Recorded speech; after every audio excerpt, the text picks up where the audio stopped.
Togo, le Togo est l'illusion du progrès publié le 9 novembre 2022 par Miadjo. Une seule pense-repu ne peut suffire pour conclure qu'un peuple est heureux, et le pays, très beau, proverbe togolais, malgré la conjoncture économique. Les Togolais peuvent s'estimer heureux. Le pays a fait un énorme bond en avant, du moins, c'est ce qu'a laissé entendre la présidente de l'Assemblée nationale, Dame Yawadjik Tsegan. Elle a salué les progrès réalisés par le Togo et loué l'heureux aboutissement de l'année académique 2021-2022, l'amélioration des prestations dans le domaine de la santé avec à la clé le certificat de reconnaissance décerné au Togo pour l'élimination de 4 maladies tropicales négligées, l'amélioration du climat des affaires, le contrôle des finances publiques et l'amélioration du secteur privé. Nous devons avoir le courage de parler de ce que nous savons, de nous tenir fermes pour la vérité et d'admettre que notre pays avance, a martelé la présidente de l'Assemblée nationale. Dame Yawadjik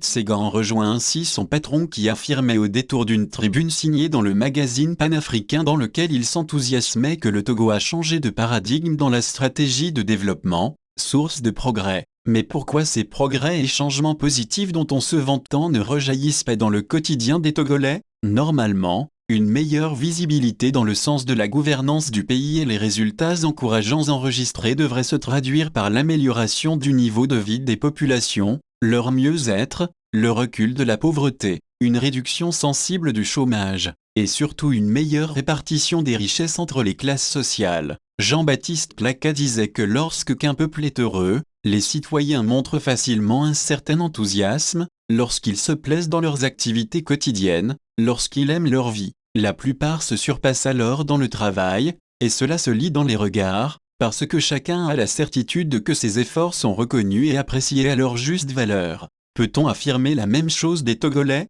Absolument pas. L'indice de développement n'a connu aucune amélioration, encore moins l'indice du bonheur. Les inégalités sociales en matière de santé, d'éducation, d'accessibilité à l'eau potable, à l'assainissement, à l'énergie, au travail, à l'emploi, etc. sont criantes et n'ont de cesse de s'accentuer. De plus, la grande majorité des Togolais sont appauvris et affamés par plus de 5 décennies de gabegie, et à la pauvreté endémique qui sévit dans le pays, sont venus se greffer les effets conjugués de la pandémie du Covid-19 et le conflit russo-ukrainien de sorte que la vie est de plus en plus chère et les Togolais, socialement et économiquement sinistrés. L'inaction du régime face au phénomène de la vie chère rend difficile le quotidien des populations et les pousse à la désespérance. Sur le plan politique, le système en place brime et écrase les citoyens. Aux interdictions systématiques de manifestations publiques s'ajoute un climat nocif pour les droits humains. Des leaders et activistes politiques et des défenseurs des droits humains sont arrêtés et jetés en prison pour leurs opinions. Une centaine croupit depuis des mois dans les geôles de la dictature. En 55 ans de pouvoir absolu, sans alternance politique possible, les dégâts sont énormes et les souffrances incommensurables au point où le Togo a pris un retard considérable sur ses voisins immédiats. Faire croire que le Togo avance relève de l'imposture. Medara Meutep Liberté Togo.